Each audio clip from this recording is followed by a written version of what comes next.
অধিকাংশ ভবনের দেয়ালের বিভিন্ন জায়গায় ফাটল, ধসে পড়ার আতঙ্কে দিন কাটছে দিনাজপুরের পাথরাপাড়া গ্রামবাসীর।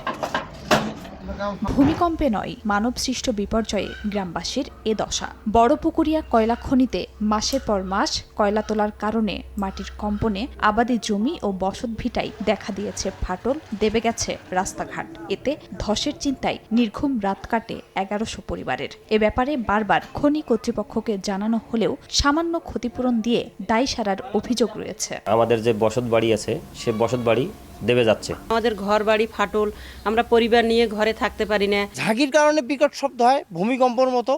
অনেক সময় বাড়িঘর থেকে বাইরে যেতে হয় আমাদের। আমরা তো মনে করেন খুব ঝুঁকিপূর্ণর ওপর আছি। এই বিষয়ে খনি কর্তৃপক্ষর এখানে আর কি দেখা উচিত এবং ক্ষতিপূরণ দেওয়া উচিত।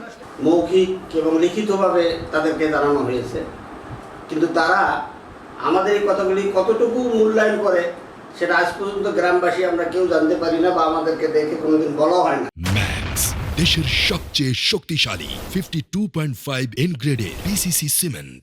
যদিও ক্ষতির পরিমাণ নিরূপণ এবং প্রয়োজনীয় ব্যবস্থা নিতে কমিটি কাজ করছে বলে দাবি বড়পুকুরিয়া কয়লা খনির ব্যবস্থাপনা পরিচালকের।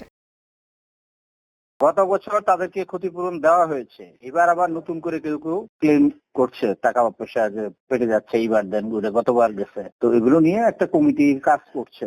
ইতোমধ্যে পাথরাপাড়া গ্রামের পশ্চিমাংশে প্রায় ৩০ থেকে ৩৫ ফুট জায়গা দেবে গেছে। সময় সংবাদ, দিনাজপুর।